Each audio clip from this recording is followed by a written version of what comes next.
हमारा 30th video है diabetes education पे, क्योंकि हमसे कुछ लोगों ने ये भी कहा कि आप जरा सा ये भी बताइए कि और नई दवाइयाँ कौन सी आने वाली हैं और जो कि फ्यूचर में अवेलेबल होंगी। तो कुछ बातें हम लोग उसकी भी कर लेते हैं। तो एक चीज है once in a week insulin. Once in a week insulin करीब करीब तैयार है, उसके ट्रायल्स चल रहे हैं और हमने एक 6 महीने पहले कॉन्फ्रेंस अटेंड करी थी, उसमें उसके ट्रायल्स के बारे में हम सारा सुन चुके हैं। तो 2024 के एंड में भी आ सकती है, नहीं तो 2025 में तो जरूर आ जाएगी। तो ये लॉन्ग एक्टिंग इंसुलिन है। तो अभी जो हम लोग लॉन्ग एक्टिंग इंसुलिन यूज कर रहे हैं वो दिन में एक बार देनी होती है, वो 24 घंटे काम करती है और ये एक हफ्ते काम करेगी। तो लॉन्ग एक्टिंग इंसुलिन की तो प्रॉब्लम इससे दूर हो जाएगी और वो भी हफ्ते में एक बार लेनी पड़ेगी। और आजकल जो बहुत ज्यादा पॉपुलर मेडिसिन है, मैंने आपको बताया कि मुंजारो और ये ओजम्पिक।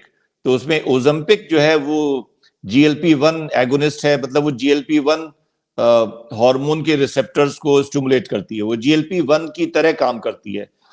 और दूसरी जो टिर्जिपेटाइड है, जो कि मतलब मुंजारो के नाम से मिलती है, वो GLP-1 और GIP डुअल रिसेप्टर एगोनिस्ट है। मतलब वो ऐसे काम करती है कि वो GIP के रिसेप्टर्स को भी स्टिमुलेट करती है और GLP-1 के रिसेप्टर्स को भी स्टिमुलेट करती है। तो मुझे लग रहा है कि भविष्य इन दवाओं का बहुत उज्जवल है और भी स्ट्रॉन्गर मेडिसिन आएंगी जो कि GLP-1 और GIP डुअल एगोनिस्ट होंगी। हम लोग बहुत दिन से एक और बात सुन रहे हैं ओरल इंसुलिन के बारे में, इंसुलिन की टैबलेट्स के बारे में, लेकिन अभी कोई उसका पक्का पता नहीं कि वो कब आएगी, लेकिन मेरे ख्याल से जब भी आएगी it will be very very successful medicine. Stem cell transplantation पे काम चल रहा है बहुत दिनों से, इंडिया में भी बहुत सेंटर्स में काम चल रहा है स्टेम सेल ट्रांसप्लांटेशन में, लेकिन अभी ऐसा बिल्कुल नहीं है कि हम लोग स्टेम सेल ट्रांसप्लांटेशन को किसी भी पेशेंट में as a conclusive first line therapy के रूप में उसको एडवाइस करें। ना टाइप 1 डायबिटीज में अभी हम लोग उसको कर पा रहे हैं, ना टाइप 2 डायबिटीज में कर पा रहे हैं। तो लेकिन हाँ, बहुत प्रॉमिसिंग है अगर के स्टेम सेल ट्रांसप्लांटेशन कभी आ गया और उसको रेगुलर यूज में आ गया, then probably it will be a great unique landmark in the evolution of diabetes treatment. और बहुत सी चीजें हैं जिसपे कि उम्मीद है भविष्य में दवाएं बनेंगी।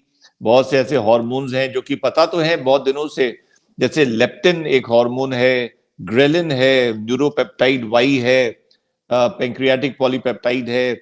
ये सब मेटाबॉलिज्म को अफेक्ट करते हैं और सब कहीं ना कहीं कार्बोहाइड्रेट मेटाबॉलिज्म से और वेट मेंटेनेंस से और ओवरऑल मेटाबॉलिक रेगुलेशन से रिलेटेड है। तो इन दवाओं पे भी काम चल ही रहा होगा, हमने कोई ऐसा कहीं पढ़ा नहीं है या इसका लेक्चर सुना नहीं है कोई अभी, लेकिन हाँ इसके बारे में भी उम्मीद रखते हैं कि भविष्य में ऐसी दवाएं आ सकती हैं इन हॉर्मोन्स के ऊपर बेस्ड। ओबेसिटी की भी और बेहतर दवाएं आ सकती हैं। और हमने एक बार कॉन्फ्रेंस में किसी से कहा था कि हमारे मन में ये हमेशा से बात चलती थी कि जैसे कोई इन्फेक्शन हो जाता है तो इन्फेक्शन में मरीज बहुत दुबला हो जाता है, और ट्यूबरकुलर इन्फेक्शन किसी को हो जाता है तो उसका वजन 15-20 किलो तक कम हो जाता है, और जो शॉर्ट टर्म इन्फेक्शन होते हैं तो उनमें भी वजन कम हो जाता था। तो हमने किसी कॉन्फ्रेंस में पूछा था कि बैक्टीरियल टॉक्सिन्स को हम लोग प्योरीफाई करके क्यों नहीं एंटी ओबेसिटी ट्रीटमेंट की तरीके से यूज कर सकते हैं, क्योंकि अगर उसकी पैथोजेनिसिटी को खत्म कर दें, केवल उसके टॉक्सिन को हम बाहर एक्सट्रैक्ट कर लें, उसको प्योरीफाई कर लें, तो उस पर भी काम चल रहा है, शायद वो भी चीज कभी आ जाए। और एक डायबिटीज का जो पैथोजेनेसिस का फैक्टर होता है न्यूरोट्रांसमीटर डिफेक्ट, जिसके बारे में अभी हम लोग के पास कुछ नहीं है। तो हो सकता है कि कुछ ऐसा भी भविष्य में दवाई आए जो ब्रेन के जो मेटाबॉलिक सेट पॉइंट्स हैं उनको चेंज करे, और उससे भी हम लोग को शायद कुछ डायबिटीज के ट्रीटमेंट में मदद मिले। तो ये है समरी आने वाली चीजों के बारे में।